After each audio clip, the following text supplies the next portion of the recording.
Bom dia, graça e paz. Acho que eu tinha cumprimentado todo mundo antes. Que o Senhor possa abençoar você nesse momento, é bom ter cada um de vocês aqui. Nós estamos seguindo uma série, está ali o nome em cima, a série Além do Jordão, é a segunda série baseada no livro de Josué. Josué são 3 séries, né? A gente vai acabar essa série provavelmente domingo que vem. E a última parte, que é já a separação da terra e tudo mais, nós vamos ver depois da Páscoa, se Deus quiser. Amém? Então, e o título, o tema de hoje é esse, Desafio Além do Jordão. E eu queria começar, é o capítulo 11, se você quiser ir abrindo aí na tua Bíblia, você quiser acompanhar aqui conosco, não tem problema.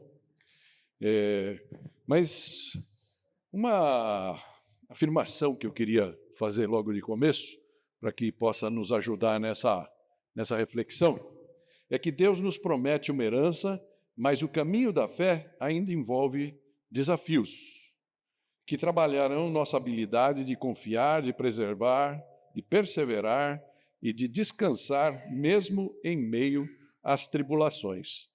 É interessante pensar que esse é o propósito de Deus com as batalhas na nossa vida, não é?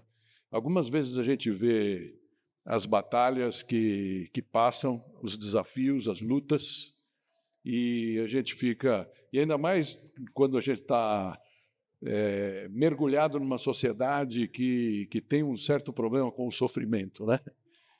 E você pode dizer, mano, se eu sou de Jesus, eu não vou sofrer, por exemplo. Ou eu não fui feito para sofrer, o sofrimento não pertence a mim.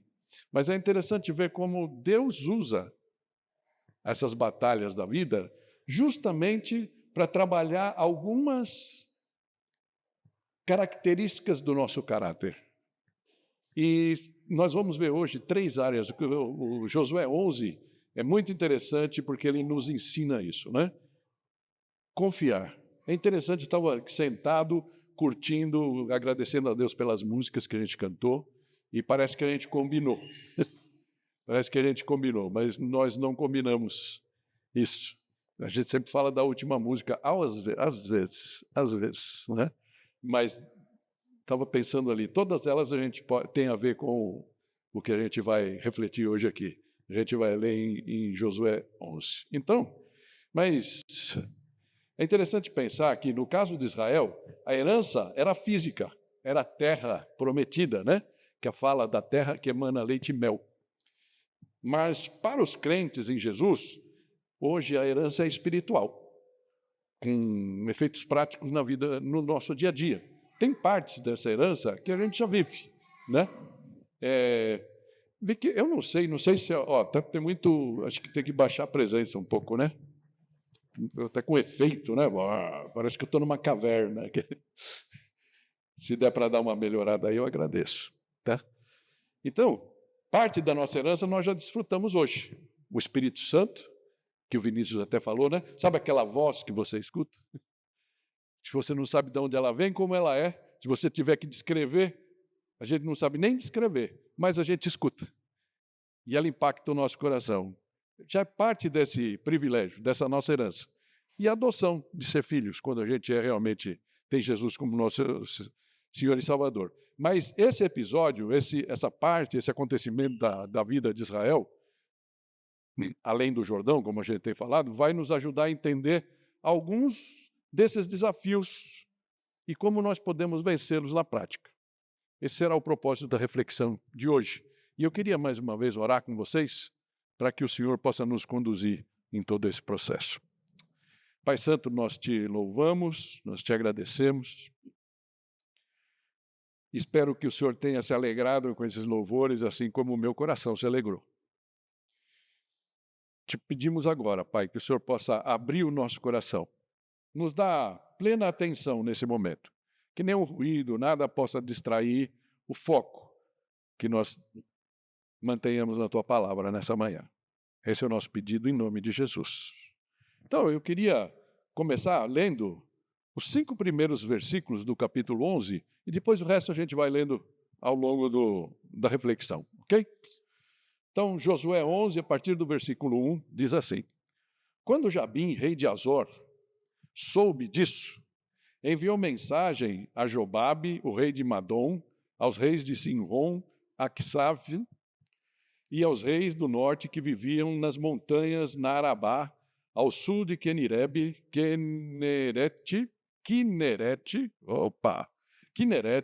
na Cefelá, em Nafote Dor, ao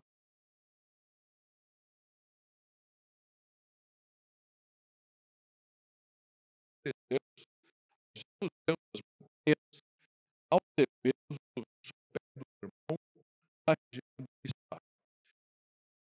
Eles nomes aqui, não estão né? Alguma coisa assim, onde não está para você. Não, pelo menos 14 reinos. Então, os reinos da região da Alta não provavelmente ter pelo menos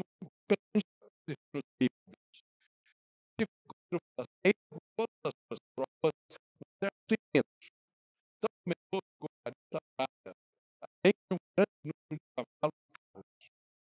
Todos os reis se uniram e acamparam junto ao mar do Mediterrâneo para lutar contra Israel.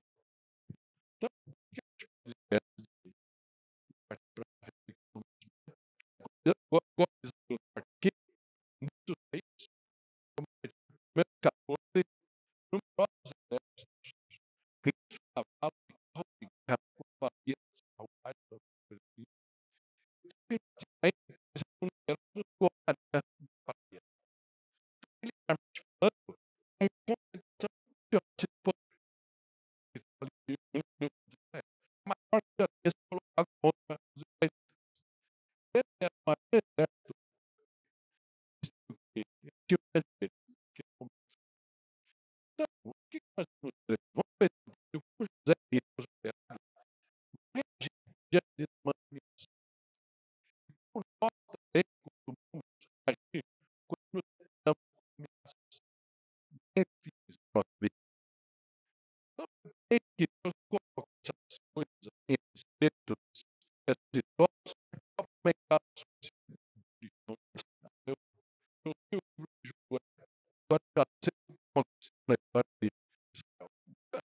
Ótimo, eu gosto de histórias, você gosta, mas cada história que eu essa memória dos mercados que provavelmente Josué mesmo que escreveu e registrou, então, para que quando a gente pudesse ter isso, a gente visse ali algumas ações humanas, algumas reações sobrenaturais também. A gente deve interpretar isso no nosso próprio experiência de vida, para que ela possa nos enriquecer. Esse é o ponto da gente temos o livro de Josué. E pelo menos até agora, parece que está sendo muita coisa interessante para nós. E esse é um importante que seja Senhor também. Então, que ações práticas nós temos trazido para a nossa caminhada? E eu gostaria de isso que eu não vou ler, a gente vai falando desse outro caminho. Então, o primeiro deles, que para mim fica muito claro, é esse desafio da ajudar. É você que está seguindo, ajudar. Uma coisa que o povo tem que fazer, um produto, só dá um vinho, tudo vai estar acontecendo, uma parte central lá, onde do lado leste, Israel, assim, da China, onde morreu, morreu um monte de inverno, então Deus chama Josué para um lugar que antes pertencia a Moisés, liderança do povo, e eles aí dão um passo de cruzar o Jordão. Essa foi a nossa começa, cruzar o Jordão. Nós somos convidados a cruzar esse Jordão. E o Jordão na vida? O que é? Que eles são é, é, é, realmente Até eu terminei, falar: "Meu, até que eu falei, posso já foi muito bem, mas deixa eu ter que melhorar esse passo de fé, de que os anjos agora, por estava você além do ajudar, mesmo além do depois de usar aquele que precisa ser desafio maior da saúde, existem outros desafios, e que costumam tomar, né, e o medo é o medo, não o mesmo desafio que eu ia dar aqui, você vencimento diante do poder inimigo, tá, o toque do Deus que faz sempre com todas as suas forças, resistentes, um outro com a guerra para ele, além de um grande número de cavalos de aço. Todo esse inimigo acabaram junto as almas mesmo, tentando que não que foi enterrado hoje. Templo partilhar é como se fosse uma área muito nossa, é um rio que vem por cima do mar da Galileia, onde Jesus praticamente o seu ministério, boa parte do ministério, e ela tinha uma reclamação disso. E era uma grande planície. Então, para exércitos que tinham cavalos e carros de guerra, muito bom, que havia diferença mobilidade. Você precisava o poder deles. Então, nesse contexto, a parte atrás do exército técnico ali funciona muito melhor. Israel fez muito dia, se cuidar, não tinha grande capacidade de resistir uma a defesa, tá? Mas eles tinham algo que os exércitos não tinham. Senhor dos exércitos, Senhor dos exércitos na terra da terra. E dependiam totalmente deles e força desse Senhor dos exércitos. Amém? Isso é o que nós sabemos que temos que tentar nós dizer que eles tinham uma ameaça imensa. Deus exclui aqui todas as atrás aqui. Porque a gente fala muito de repente sobre a virtual, você pode dizer que é uma né? Batalhas parece maior do que a nossa pode suportar. Mas quem está conosco é maior do que qualquer um delas. Sim, verdade. Algumas das batalhas me parecem proporcionais. Aí cada um que a gente for passando, cada um desses nós podemos testemunhar dos brincos que a gente passa. Já passou, talvez esteja passando exatamente nesse momento. A gente podia falar, por exemplo, crise familiares, situações que parecem desafios espirituais, barreiras, parecem tanto instantaneamente.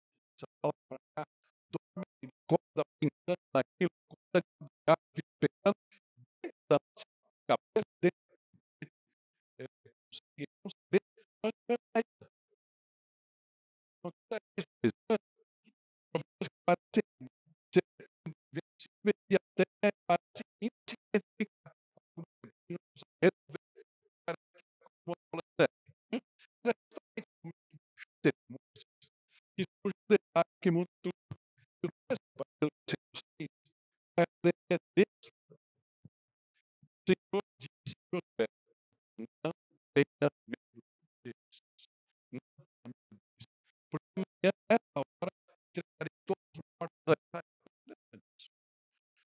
Como já imaginei, Israel não tinha esse sinal de guerra, não tinha cavalaria, mas o que eles tinham a promessa de Deus, Deus que fala dos Israel, é o mesmo Deus que nos chama ao pessoas a dar a vida hoje.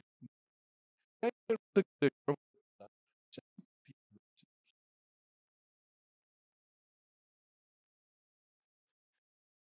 Gente pensa que Deus opera primeiro numa pequena batalha. De vez em quando, muitas das nossas orações, Deus são muito difíceis.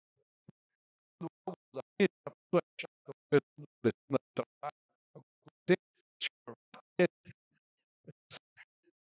Senhor, faz isso, Ele, faz isso para nós. Normalmente não é assim,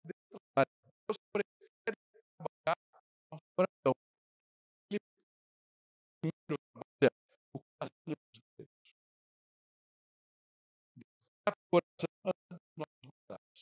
E o primeiro desafio, então, não é militar. O nosso físico, material, mas é emocional e é espiritual. Se a gente notar aqui, que Josué tinha vencido muitas batalhas. Para a batalha de Jericó, eles ganharam as muralhas caídas, eles tinham várias vitórias. Mas não tem medo. É uma fase menos livres. E os crentes mais maduros terão bem. Você pode dizer, o Cleminho não tem medo, não tem medo, não tem medo, não tem medo, nem não tenha medo, não tenha medo. E interessante que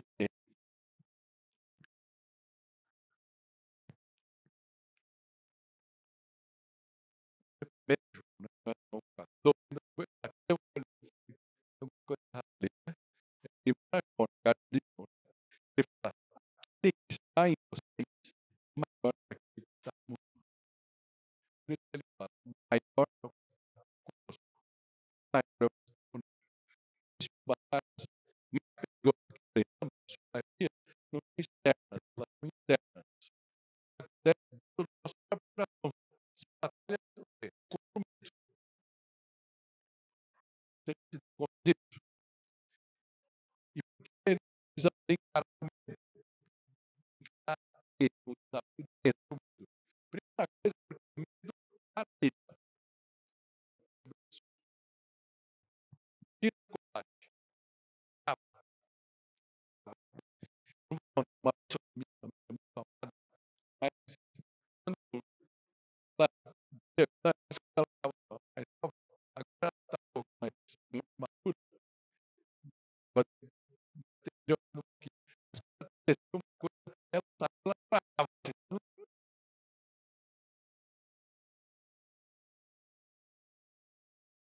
então a gente precisa esse motivo que a gente precisa vencer medo. Outro motivo, porque medo de ansiedade. Já pensou nisso? Ninguém pretende você a batalha que a gente tem que treinar, parece que em proporções decresce. Fica tão grande, parece que a gente fica tão pequeno quando a gente vê as coisas, cara. De repente é uma coisa normal, é motivo também para a gente vencer o medo. Mas existe ainda um outro motivo, porque ele faz a gente esquecer das vitórias. Uma coisa que me faz sempre lembrar é de Elias, porque Elias é um bom exemplo. Elias, aquele profeta que um dia encarou e venceu os 450 profetas de Baal. Mas, na mesma tarde, Jezabel, a mulher do rei, chega para ele e fala: "Ó, eu não sou mais Jezabel se amanhã, nessa hora, você não estiver morto." Depois de vencer os 450 profetas e ver Deus agindo espetacularmente, ele fugiu. Ele fugiu e precisou Deus ir achar ele lá no fim do mundo, onde ele tinha se escondido, e falou: "Ô, bonitão, você está brincando comigo? Você não sabe com quem você está lidando?" Né? E aí esse é realmente o último ponto, o mais importante, esquecer de quem está conosco na batalha. Agora eu deveria ter clicado ali, né? Aquele que está conosco é maior, é maior. Então, use essa ferramenta, use o recurso, ore, peça, porque certamente quando eu leio isso daqui, e o Senhor disse a Josué, não é porque do nada Deus falou com Josué. Provavelmente Josué estava orando. Imagina a cena, mais de 14 reinos unidos, com todos os seus exércitos na frente deles. Eles olham aquilo, carros de guerra, aquele bando de soldados a pé, olha para aquilo e fala: "Senhor, o que eu vou fazer? Como é que eu vou encarar?" E aí Deus responde dessa forma: "Não tenha medo, eu estou com você, eu vou te dar a vitória. Não é você que vai conquistar, você tem que lutar, você vai fazer a tua parte, né? Mas eu estou contigo." Amém? Esse é o nosso primeiro desafio, vencer o medo.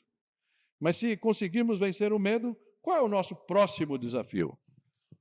O nosso próximo desafio, a gente cantou hoje, é confiar e obedecer ao comando do Senhor. Confiar e obedecer. O versículo 6, que a gente já leu a primeira parte, né? Mas eu vou ler inteiro aqui, né? O Senhor disse a Josué: não tenha medo deles, porque amanhã, a esta hora, entregarei todos mortos a Israel. A você cabe cortar os tendões dos cavalos deles e queimar os seus carros. Uau! A você cabe. Ou seja, eu vou entregar o exército na tua mão. O que você tem que fazer é isso aqui, né? A ordem de Deus fazia sentido para Josué? Provavelmente não. Provavelmente não. Mas a sua opinião importava? Pouco. Pouco. Josué, então, o que ele faz? Ele confia e obedece. Completa imediatamente ao comando. Isso fez toda a diferença. O texto vai seguir dizendo: Josué e todo o seu exército os surpreenderam junto às águas de Merom e os atacaram. Alguns detalhes importantes aqui. Eles os surpreenderam. Surpreenderam. Foram pegos de surpresa. Porque Josué foi rápido. Josué obedeceu imediatamente. Vou acabar de ler o texto aqui, né? E o Senhor os entregou nas mãos de Israel, que os derrotou e os perseguiu até Sidom, a grande cidade de Sidom, né? Até Misrefote, Maim e até o vale de Mispá, a leste. Eles o mataram sem deixar sobrevivente algum. Josué os tratou como o Senhor lhes tinha ordenado. Cortou os tendões dos seus cavalos e queimou os seus carros. Interessante a gente pensar aqui que Josué não parou antes. Deus falou aquilo para ele: não tenha medo, vai, tua parte é essa. Ele não parou antes para orar mais uma vez pedindo confirmação. E ou ruminando lá alguma coisa como: nossa, mas eu tenho que fazer isso mesmo? Como vai ser difícil? E nem também, tampouco ele ficou pensando em quão ilógica era aquela ordem de Deus de queimar todos os carros de guerra se eles não tinham nenhum. E queimar cortar o tendão dos cavalos, que certamente seriam muito úteis para Israel. Mas parece que Deus tem planos de trabalhar diferente na nossa vida. O plano de Deus exigia plena confiança e obediência. E Deus conduz a vitória, mas seus métodos são bem diferentes dos métodos humanos. Sempre trazem umas lições embutidas. E uma das maiores aqui era justamente essa: dependência dele. Josué e os israelitas tinham que depender de Deus quando eles encaravam aqueles exércitos, que eles falam: como é que a gente vai encarar? E eles foram e fizeram, né? Então, o Salmo 27, eu não vou projetar, mas diz assim: alguns confiam em carros, outros em cavalos, mas nós confiamos no nome do Senhor, nosso Deus. Amém? O que é hoje? Alguns confiam em armas, alguns confiam nos aviões superpoderosos, bombardeiros, mas nós, quando encaramos as nossas batalhas, não precisamos estar sós. E por isso a gente não precisa temer os bombardeios e os carros de guerra, porque se nós estamos com Deus, se nós estamos com Jesus, nós somos maioria. Amém? Esse é um ponto muito importante aqui. Então, a plena dependência de Deus resultou em plena vitória. Josué conseguiu um resultado maravilhoso, uma vitória tão imensa quanto o tamanho dos exércitos que ele via na frente dele. Você percebe como é importante obedecer a Deus em plena dependência? Mas lendo um pedacinho mais do texto aqui, versículo 10 vai falar: na mesma ocasião, Josué voltou, conquistou Azor, matou o seu rei à espada. Azor era, o texto mesmo fala, Azor tinha sido a capital de todos esses reinos. Matou à espada todos os que nela estavam, exterminou-os totalmente, sem poupar nada que respirasse, e incendiou Azor.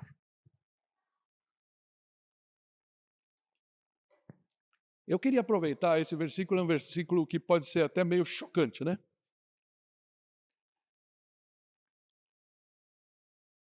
Queria reconhecer algo que muitos podem sentir, né, ao chegar em capítulos como esse de Josué. Escreve batalhas duras, destruição total, cidades e de pessoas, e isso pode causar um certo desconforto, sobretudo para quem está ainda meio começando, né, a tomar contato com a leitura bíblica, por exemplo, né? Então, seria o Deus do Antigo Testamento realmente bom? Vocês já viram alguma pessoa questionar isso? Fala, o Deus do Antigo Testamento é outro Deus. Era um Deus vingativo, um Deus duro, um Deus que matava. E o Deus do Novo Testamento é o Deus de amor, né? Interessante pensar que não existem dois deuses. É o mesmo Deus. É o mesmo Deus. Então, como a gente pode tratar essa realidade? Eu gostaria de rapidamente aqui fazer algumas observações, só para que esse fato da matança que foi possa começar a fazer algum tipo de sentido e não seja um bloqueio naquilo que você pensa e naquilo que Deus pode fazer por você. Eu vou citar alguns textos, se alguém quiser depois me fala, eu passo as referências, porque eu não vou ficar aqui projetando, senão vocês vão me xingar depois. Mas existem alguns textos interessantes. Ezequiel 18:32, por exemplo, ele fala, Deus fala, né? Eu não tenho prazer na morte de ninguém, diz o Senhor Deus. Arrependam-se e vivam. Deus não tem prazer, não teve prazer na morte do rei de Azor e toda essa gente que estava lá.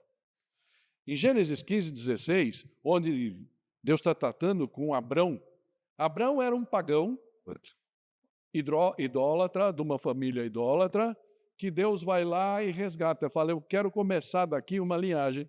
Ele traz Abrão e ele faz uma promessa para Abrão. Um dia, primeiro, você vai ter uma descendência. Abrão era um velho de 90, né? Acho que na época, e a Sara já com 80, mais ou menos. Estou chutando aqui mais ou menos as idades. E Deus vai trabalhando com ele e nada dele ter filho, tem tio, tem sobrinho, tem um filho com a filha da escrava, mas não aquele que Deus queria que fosse a linhagem. Então Deus vai trabalhando isso. E em algum momento Deus fala, eu vou te levar para essa terra. Em algum momento ele passa por Canaã, ele está em Canaã e Deus fala para ele, eu vou te dar essa terra aqui. Né? E em Gênesis 15:16, Deus diz a Abrão que a quarta geração dele receberia aquela terra. Por quê? E aí tem uma frase que é muito importante. Ele fala, a maldade dos amorreus, que é toda essa gente aqui, né? Ainda não tinha atingido a medida completa. Interessante a gente pensar, Deus esperou 4 gerações aqui, eram 400 anos. Demorou 400 anos para Deus executar o julgamento que Josué está registrando aqui no capítulo 11. Isso mostra duas coisas. Primeiro, que Deus é muito paciente. E segundo, que o juízo veio depois de muita tolerância e, com certeza, muitas oportunidades de arrependimento para aquele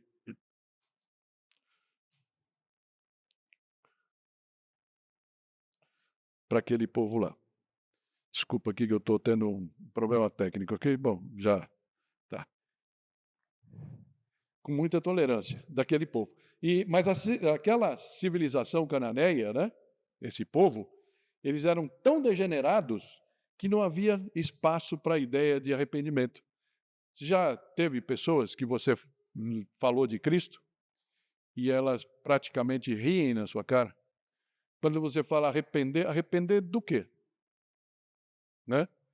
Eu acho que essa pergunta, que é muito até comum,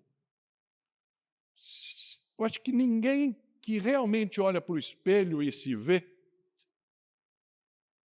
pode fazer uma pergunta assim, me arrepender do quê? Porque a gente se conhece, né? A gente sabe como é. A gente conhece o nosso egoísmo, a gente conhece tudo. Então, aquele povo parece que não tinha jeito, né? Depois de 400 anos, não tinham se emendado. Outro texto, Levítico 18, traz detalhes do tipo da maldade que era cometida por eles, desde práticas sexuais de todo tipo. Imagina a prática sexual na vertical, na horizontal, na oblíqua, com animais e tudo mais, e ainda por cima sacrifício de filhos. Tudo isso acontecia ali. Né? E tem um versículo aqui, de Levítico 18, 24 e 25, que é o final disso. Então Deus está falando, antes deles irem, né, através de Moisés, fala, não se contaminem com nenhuma dessas coisas, porque assim se contaminaram as nações que eu vou expulsar da presença de vocês. Até a terra ficou contaminada e eu castiguei a sua iniquidade e a terra vomitou seus habitantes. Uau, pesado, né? Mas esse é o contexto por trás. Aquele povo não tinha jeito. Deus colocou na balança e falou, não tenho como fazer. É interessante que alguns capítulos atrás a gente viu a salvação de Raabe, que era uma prostituta, que vivia em Jericó. Mas Raabe percebeu quem era esse Deus, o poder deles, e falou, não, eu quero isso para mim. Né? E ela foi liberta nesse princípio. Tá? Então, Israel não estava lutando apenas pelo domínio territorial. Era um instrumento do juízo de Deus sobre essas nações extremamente corrompidas, que já tinham mostrado que não mudariam a sua natureza. Né? Interessante. A última coisa que eu queria fazer aqui, para a gente pular, porque é só um parênteses, né? Eu falei, estou gastando mais tempo do que eu queria que você pensasse numa coisa que é horrível, mas que é uma realidade da nossa vida. De repente você vai fazer um diagnóstico, você vai fazer uma revisão, um check-up, e aí constatam que você está lá com um nódulo. E aí vai fazer uma biópsia e tudo mais, e vê que aquilo é maligno. E aí então começa todo o processo. E aí de repente os médicos olham e falam, olha, para salvar você, eu tenho que extirpar toda essa parte do seu corpo. Né? E aí você tem uma decisão a tomar. Fala, ou não faço, mantenho a minha estética, ou faço e salvo todo o meu corpo. Eu acho que ninguém que passa por um processo desse cirúrgico, como algumas queridas irmãs já passaram e tudo mais, né, passa por um processo desse sem trauma, sem dor. Mas tem que fazer para manter a sua saúde. Eu tenho a impressão que esse é o coração de Deus quando Ele olha para esses povos que Ele criou. E Ele chegou à conclusão que extirpá-los era a melhor coisa. Eu lembro de eu tenho de vez em quando me aparecem algumas coisinhas cancerígenas, né, aqui na testa, outro dia aqui nas costas, e aí quando foi lá, tirou uma parte, e aí voltei na médica para ver se estava tudo bem, uma revisão lá, né? E ela olhou e falou, olha, está tudo bem, mas para segurança total, eu tiraria mais uma camada. O que eu ia falar para ela? Não, deixa aí. Não, vamos lá. E aí marcou, e eu fui lá e fez um buraco. Eu tenho um buraco aqui nas costas por causa disso. Né? Eu acho que isso que acontece com Deus. Então eu falo, puxa, mas não podia preservar as mulheres, as crianças? Deus falou, não, cara, olha, eu não vou deixar nenhuma célula aqui com possibilidade de se tornar maligna de novo. E é isso que está acontecendo, tá bom? Eu vou parar aqui, já falei demais sobre isso. Então, quando a gente olha para esses textos aqui, a gente tem que pensar que Deus chegou no seu limite e avaliou todas as possibilidades e não dava mais para salvar aquele povo. E ainda correu o risco de contaminar o resto da terra. Como a gente vai ver que vai acontecer com Israel um pouco mais para frente, amém? Então, versículo 15 fala assim, tudo que o Senhor tinha ordenado ao seu servo Moisés, Moisés ordenou a Josué, e Josué obedeceu, sem deixar de cumprir nada de tudo que o Senhor tinha ordenado a Moisés. Mais uma vez, é importante frisar aqui o processo. Ele confiou em Deus e obedeceu, e perseverou nessa obediência. Isso tem a ver com o nosso próximo ponto, né? Que é perseverar em Deus ao longo de todo o processo, sem desanimar, né? Sem desanimar. E sem desistir também.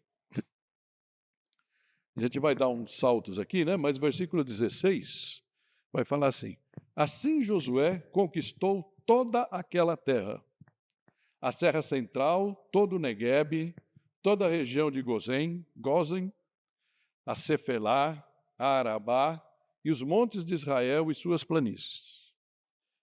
Ele capturou todos os seus reis e os matou. Josué guerreou contra todos esses reis por muito tempo. E eu queria chamar a tua atenção justamente para isso, um detalhe que de vez em quando muda a nossa percepção, né? Eu ia mostrar uns mapas no começo, mas para não parecer aulinha, né? Eu acabei cortando os mapas, mas só para a gente entender, tudo o que aconteceu na área central ali, desde que cruzou o Jordão, Jericó estava ali, toda na área central a gente pode chamar de Israel, né? Mas era ainda a terra de Canaã, certo? Isso eles fizeram, Deus levou eles conquistaram Jericó, Ai e tudo mais. Aí, movido pelo rei de Jerusalém, o Vinícius trouxe para a gente semana passada, os reis do sul começaram a brigar com os gibeonitas, que tinham feito aliança, né? O único povo que fez aliança, por ter enganado Josué, né? Então, Israel foi defender esse povo, com quem tinha feito aliança. E ali Deus dá todo o sul da terra para eles. Esse capítulo começa, não vou voltar lá, mas se você fala, sabendo disso, o rei de Azor, ou seja, vendo isso, ou seja, viu que eles já tinham conquistado tudo, do centro, do sul, e falou, o que vai acontecer com a gente? Por isso eles se uniram todos contra Israel. E mais uma vez foram eles que provocaram, né? Ou seja, Israel estava reagindo a isso. Logicamente tem a mão de Deus nisso, né? Então, é interessante que a gente olha, parece que foi tudo rápido. Poucos capítulos resolveu tudo. Mas, na verdade, não foi assim. E esse versículo diz para a gente, todos esses reis, guerreou contra esses reis por muito tempo. A conquista não foi rápida, foi um processo longo e de muitas batalhas. Tem um único trecho lá do capítulo 14 que vai mostrar Caleb pedindo sua terra. Caleb foi um dos dois espias, né? Caleb e Josué, que ficaram. E aí ele faz uma conta, eu tinha 40 anos, faz 45 anos, então chega mais ou menos uma conclusão que esse processo demorou 7 anos. 7 anos para a nossa vida, 7 anos não é muito. Brigando 7 anos. Mas pensa naquelas tribos lá, Rúben, Gade e meia tribo de Manassés, que tinham deixado suas famílias instaladas na terra que eles tinham ganhado do outro lado do Jordão, só os homens cruzaram e estão guerreando 7 anos para conquistar todas essas terras que a gente tem visto nos últimos capítulos. Certo? Então, para eles isso foi uma eternidade, né? E o texto traz mais um detalhe aqui, né? A partir do versículo 19 fala, com exceção dos heveus, que são os gibeonitas, que viviam em Gibeon, nenhuma cidade fez a paz com os israelitas. Nenhuma cidade fez paz. Ou seja, nada foi dado de mão beijada. Nada caiu do céu. Tudo foi batalhado, logicamente com a tremenda mão e direção do Senhor. Mas tudo eles tiveram que batalhar. E o mesmo acontece conosco. O nosso processo pessoal. Não adianta a gente se enganar. Eu sou de Jesus, agora tudo vai vir papinha na minha boca. Parece que não é esse o método divino. Não é assim que ele gosta que as coisas funcionem. É um processo pessoal, né? O mesmo acontece com a nossa santificação, com o nosso amadurecimento espiritual, com as respostas para as nossas orações. Quantas vezes a gente tem que batalhar numa oração anos, e aí de repente você vê Deus respondendo aquilo, né? Então, a conclusão que a gente pode tirar desse até aqui, né? Que Deus cumpre as suas promessas, mas nos treina para que permaneçamos firmes durante toda a jornada, né? E esse é o nosso terceiro desafio. Perseveremos em Deus. E Hebreus 12, 1 e 2 tem uma palavra que para mim é muito acalentadora. Diz, feliz é o homem que persevera na provação, porque depois de aprovado, receberá a coroa da vida que Deus prometeu aos que o amam. Amém? Feliz é o homem que persevera. Isso nos leva para o último ponto.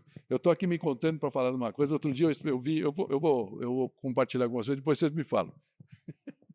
ia passar uma lição de casa para o grupo de louvor, mas outro dia eu estava lá zapeando no YouTube e entrou um recorte de uma música de um coral de uma igreja pentecostal.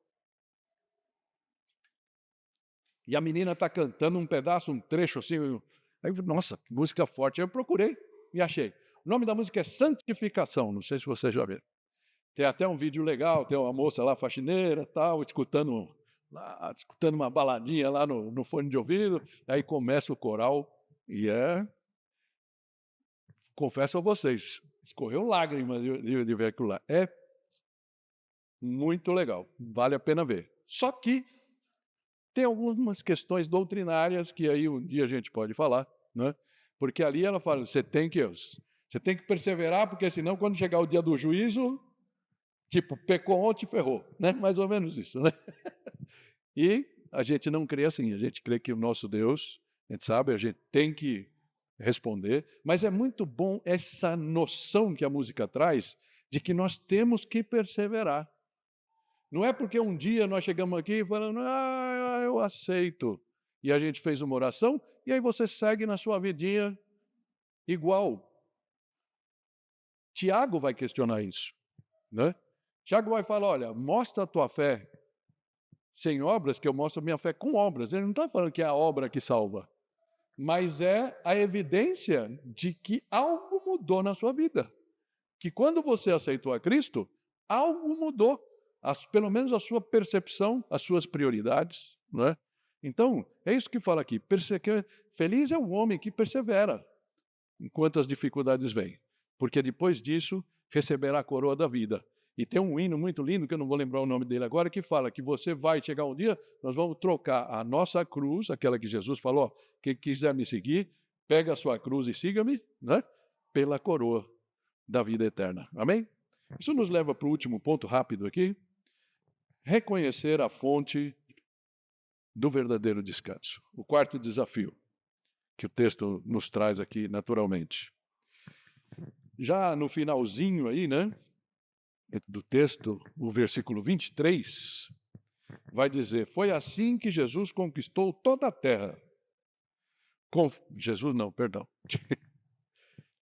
Estou com Jesus na cabeça, né? Que bom.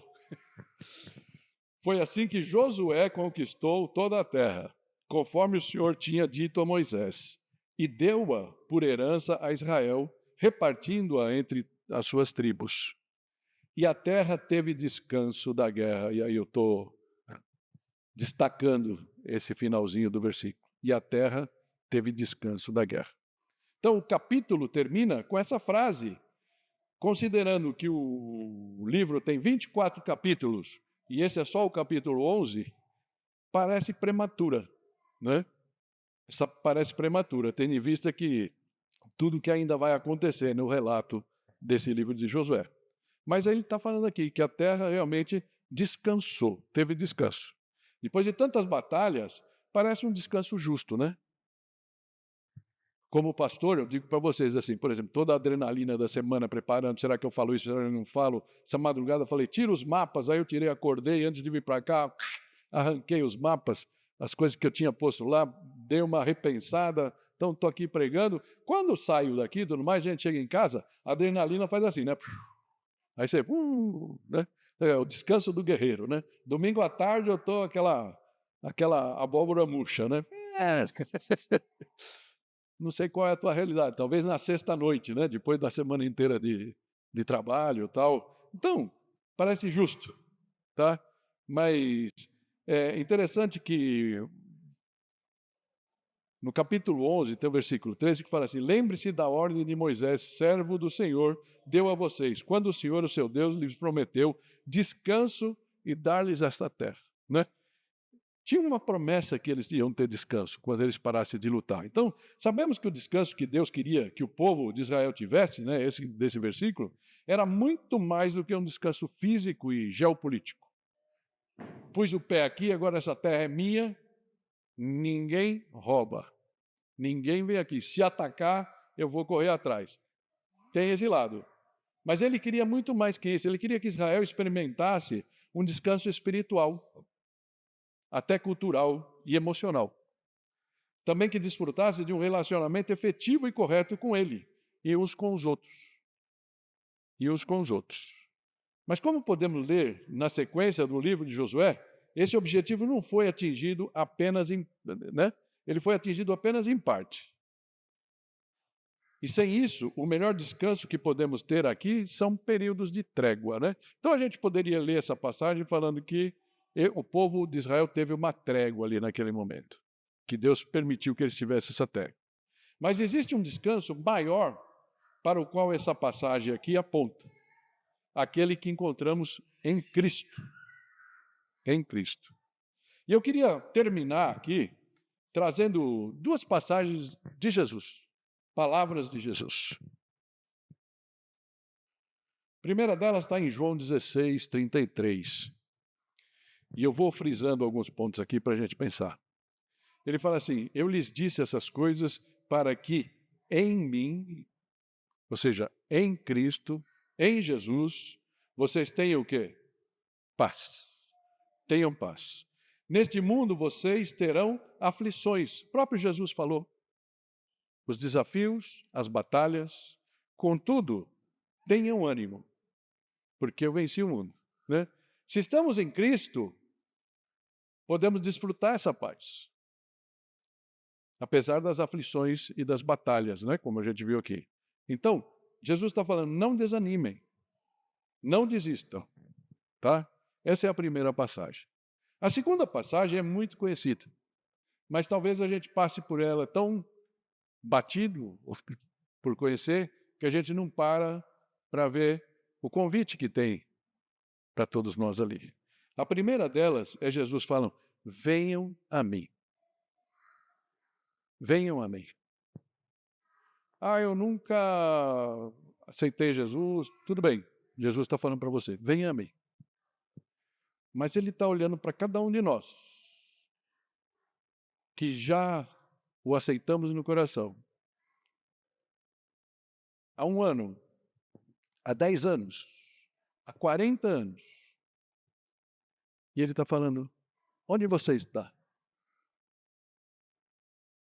Venha a mim. Venha a mim. Todos os que estão cansados e sobrecarregados, e eu lhes darei descanso. Não uma trégua, não uma trégua. Né? Venham a mim, descanso real, para poderem experimentar aquele descanso espiritual, emocional, relacional, que Deus queria que Israel tivesse experimentado.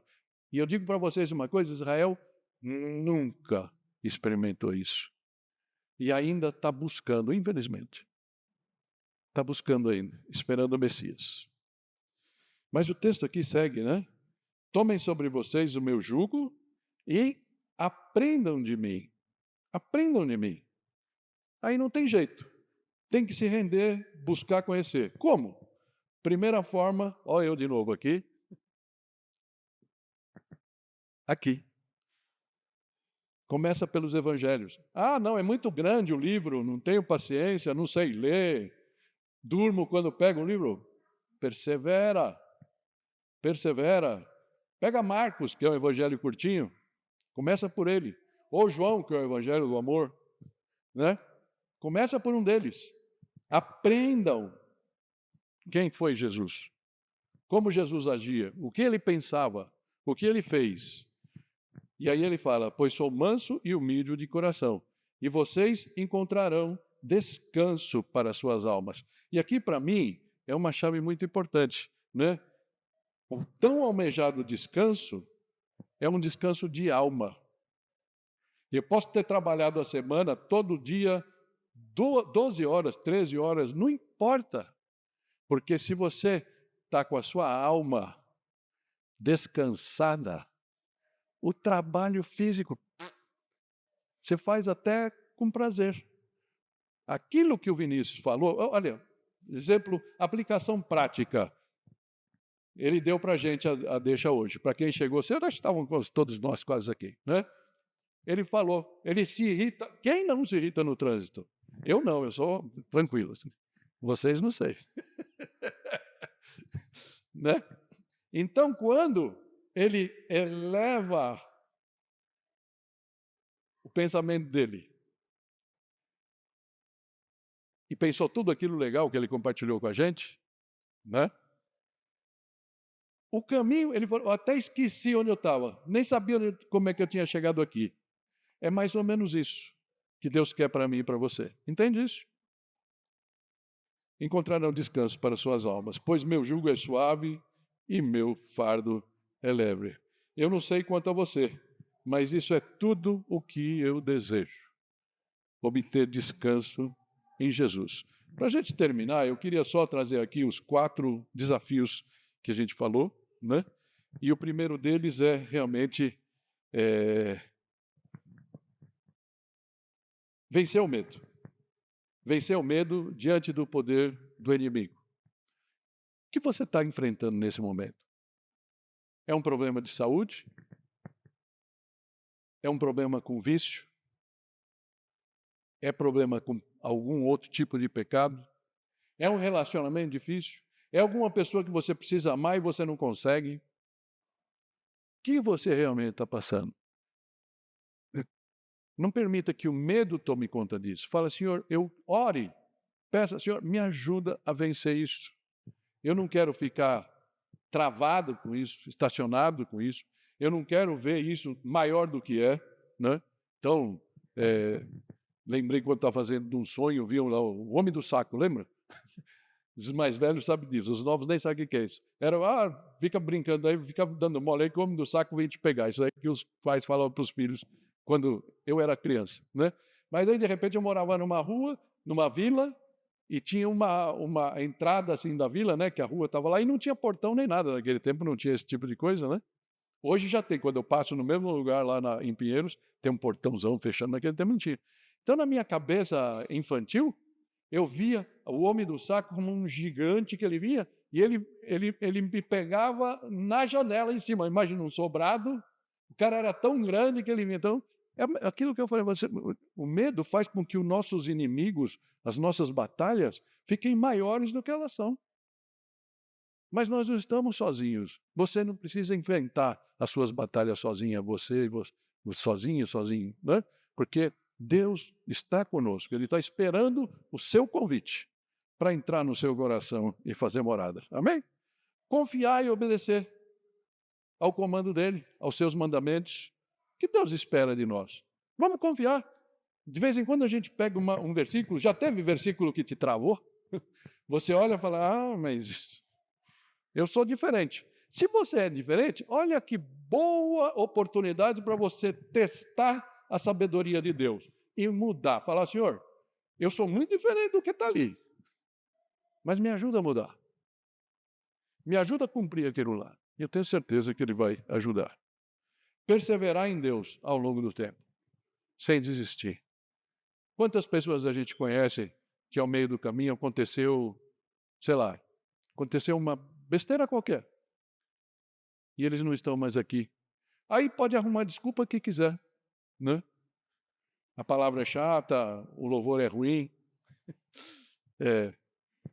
não gosto das cadeiras. A gente sempre arruma uma desculpa para fugir de Deus, para desanimar, para desistir. Persevera, porque a coroa está esperando você. Amém? E por último, reconhecer a fonte do verdadeiro descanso. E esse verdadeiro descanso é Jesus. Eu não sei como você tem encarado isso, mas eu queria te convidar a fechar os olhos para a gente orar antes de a gente cantar a última música, né?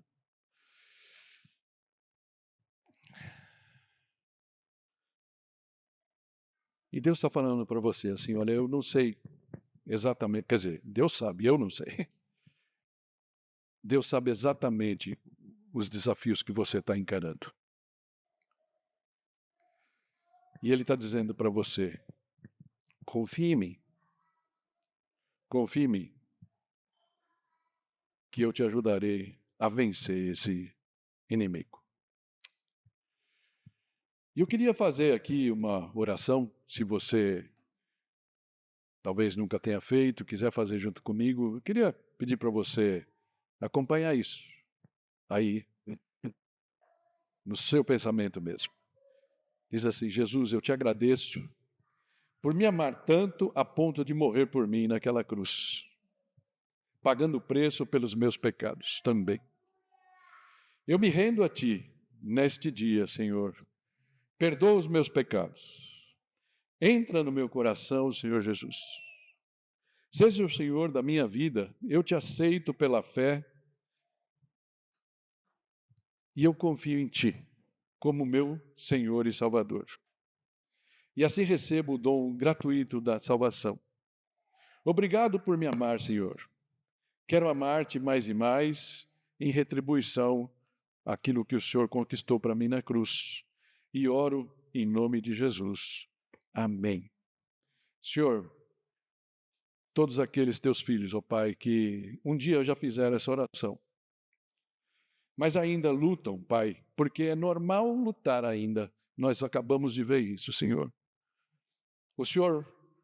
Que o Senhor possa nos dar essa percepção, ó Pai, que os nossos sofrimentos, as nossas batalhas, não são apenas um sofrimento gratuito, porque o Senhor é um Deus rude que gosta de nos machucar, mas que nós possamos entender que todas essas batalhas que nós encaramos, Pai, são oportunidades que o Senhor nos está dando para crescermos espiritualmente, para crescermos em confiança, em obediência, em perseverança e aprendermos realmente a descansar, seja qual for a situação.